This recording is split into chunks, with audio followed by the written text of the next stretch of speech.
Hello and welcome to the Fourth Act. I'm Alex. And I'm Phil. And we are a brand new, dedicated movie reviewing channel. Until we sell out and do everything under the sun. Oh god! I don't want to brag here, but we're kind of a big deal. So much fan mail. We love you and we want to bring you good content.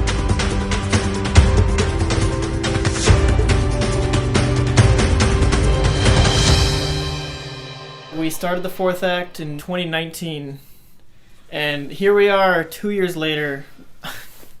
Never would have guessed that in such a short amount of time we would grow to thousands, almost 1,000 subscribers. Some of our videos get over 50 views, and it's that kind of response from our fans that's why we do this. There are dozens of people waiting to be entertained by us. YouTube doesn't have a lot of content, a lot of quality content at least. So we provide that. Never trust a cat. Cats do not care about you. YouTube caught wind of what we were doing, what we wanted to start, and they actually came to our offices and they wanted us to be part of their platform. I know it's not every week as it should be, but you can't rush genius. So when we put out a video every couple weeks, that's us really just feeling inspired in our soul and then blurting it out like it's like throw up. But it's pure throw up. It's like rich, expensive throw up that can be bottled and resold, and that's what that is, and that's what we provide. Get out of my space. You know you're fat and that's not going to do anything, right? That's it, man. I don't like you. The main franchise that we disagree with the most, there's two that come to mind. Star Wars and Fast and Furious. Make a YouTube video! Phil just will not shut up about the Fast and Furious. Pillar of our friendship is talking about the Fast and Furious franchise once every 4 days for 6 hours a day. We filmed the Fast and Furious video prior to Star Wars and went viral immediately. I was very passionate about that video, and Alex was complete opposite. He continues to make this argument that the writers and the directors of F&F would never do something that is unrealistic. If you were going to tell me that that is grounded in reality, sir, then I will puke all over your head. No one in the theater is watching like, oh, that's such a long runway. Everybody was asking that! That's so much! Alex likes to make fun of the Fast and Furious, but I secretly think that he actually has a Vin Diesel tattoo on his ass. I don't have a tattoo. I've never had a tattoo. Forget the past, let it die, because I am so tired of the war! I don't hold really any ill will towards Star Wars. I'm very open about my beliefs in them, and I don't like that franchise. This is the one that gives you Yoda! I've already seen Yoda, because I watched the prequel trilogy first. Because that's how the story's told. He doesn't understand how prequels work. He started with episode 1. 5! It's not my fault he didn't know who Palpatine was, what the significance of the Clone Wars were, or the uprising of the Empire. Come on, stop it! Stop it! Stop! Asshole! He likes to belittle me every chance he gets, which, you know, I'm the bigger person. I'll just take it like it is, because he's a piece of shit. Phil's appreciation for movies, it seems to have peaked around the time that he was 16. He likes to shove his foot up his own ass, and then pretend that he's an aristocrat. I mean, like Hancock? Come on. Hancock. That's his favorite movie. That's his favorite movie. Nobody gives a shit about Hancock, Phil. I do. Shut up about Hancock. Stop it. This is the one good thing I like about this movie. Nope. Shut up about Hancock. I disagree. You're wrong. All right. I hate Hancock. Go back to Australia. I am not an immigrant. I have citizenship here. Always did. I have dual citizenship. Phil seems to think I'm an immigrant. I don't think he knows what an immigrant is, to be honest. Alex is a 21st century immigrant from Australia. All right, I don't care what you say about it. He can get deported. I've threatened to call ICE on him before when he misbehaves, but I don't, because it's the wrong thing to do. He's found a way to bring this up in every video. Literally every video. Somehow he mentions Australia. Alex, the gesture of Australia. The time in Australia. You picked this because of the Australian cast members? Alex is Australian. With your Australian accent? You were born in Australia. You're Australian. Because you're Australian. You're Australian. Aussie, Aussie, Aussie. Oi, oi, oi. Australian joke number 43. I had to fire back somehow, so I just started coming up with Italy burns. I got him an Italy mug.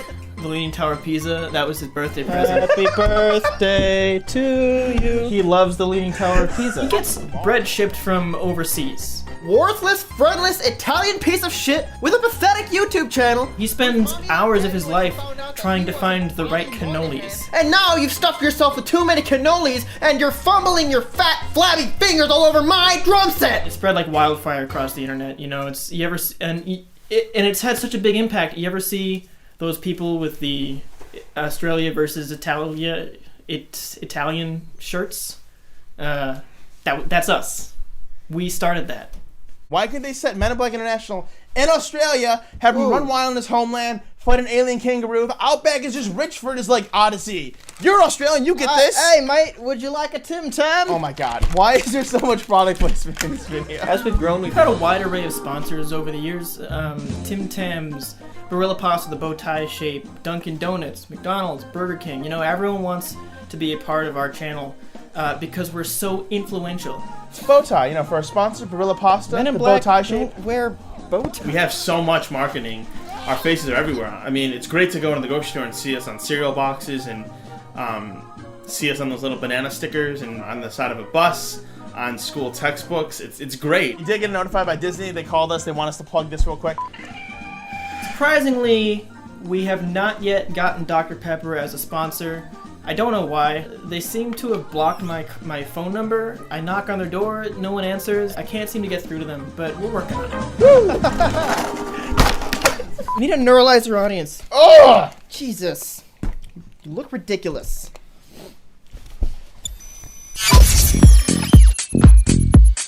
So I have a unique sense of fashion. I've been on multiple magazine covers. You got Vogue and Variety, Hollywood Reporter. I know some of those aren't even fashion magazines, but I like to bring elements of my fashion to the channel. If you look closely, you'll see that Phil's shirt always has some kind of connection to the movie we're talking about. It might be very loose, but it's there. Put on your Shazam shirts, because we're talking Shazam. That's a flash. Don't say it! If you can't find a connection, it might just be like a general Buffalo shirt. I'm prepared for basically every movie that we film to have a shirt that kind of somewhat ties into it. Black Panther. Festive shirt. It's really giving me a built-in audience for our channel. Just when you look at our followers, at least 85% of it's for me and my fashion sense. I have an elephant on my shirt. You're just gray. I don't really get it. He's just wearing clothes. I have seen his closet. He has so many shirts. And just endless shirts. Sell some of them. Yet still, I saw him come in today. He was wearing a gray shirt.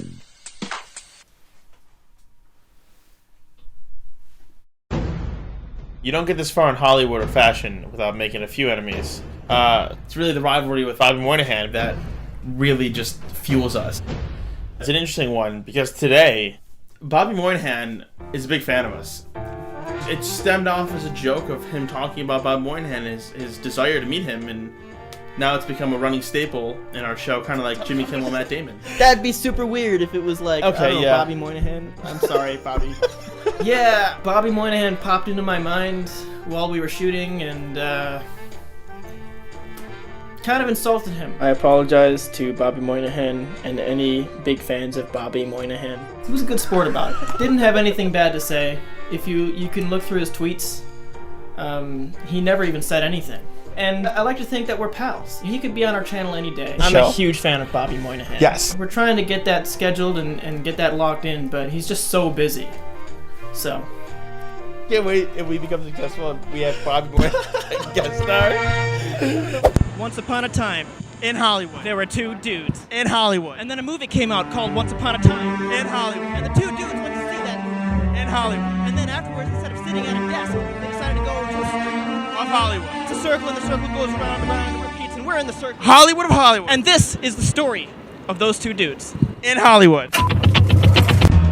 Yeah, so we filmed in Moscow. I don't know exactly why, because neither of us are Russian. But I think it was a studio deal going on that we just got a really big bang for our buck as far as converting US dollars to Russian rubles. And this guy Ivan, he let us film in his basement, and we kind of had to do it. He gives us free borscht. Ah, good old Ivan. Great guy. Makes a great borscht too. We're big fans of borscht. Super soupy red stuff. That big bag of borscht. Oh boy, borscht! We still have our lives here in LA, so we fly back and forth anytime we need to film. The Russian airline, Aeroflot, has actually become a sponsor of ours, and they've been kind enough to give us a private jet to use on the house. So we go back and forth pretty easily.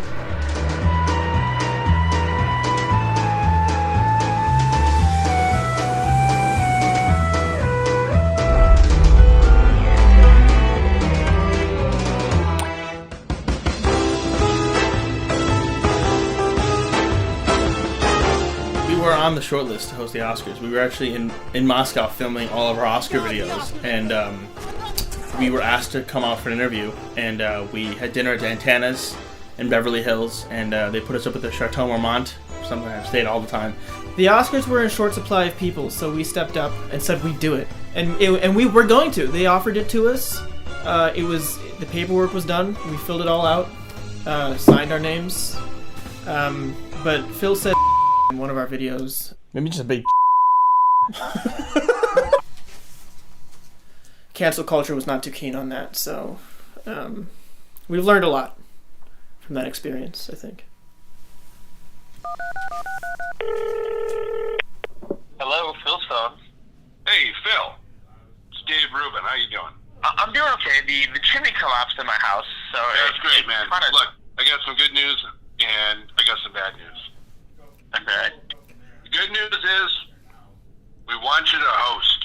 No way. That's right. We want you to host the Oscars. I mean, I don't really like the Oscars, but no, my God, no way. Look, we want you to host. You mean me and Alex, us, right? The fourth act? No, just you.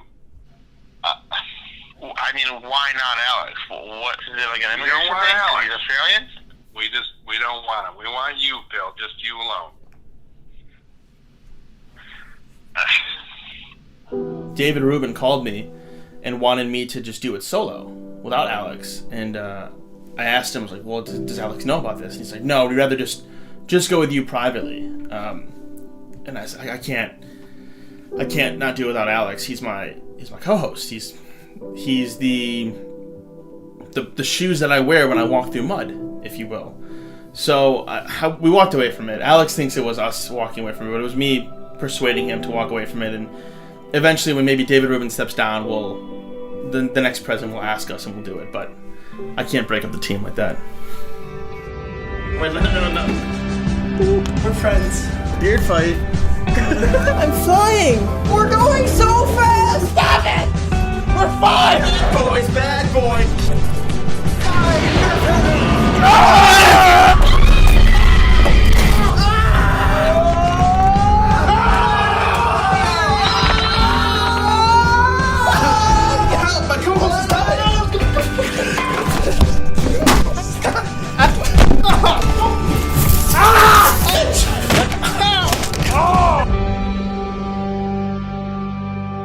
Where do I see us in 5 years? Man, I mean, how much further can we go, you know?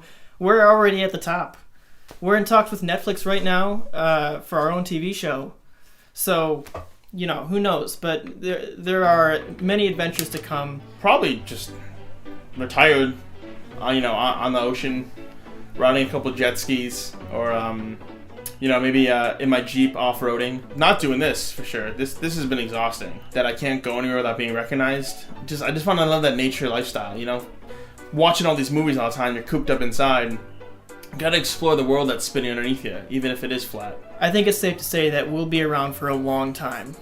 Big stuff coming. Very exciting. You'll see.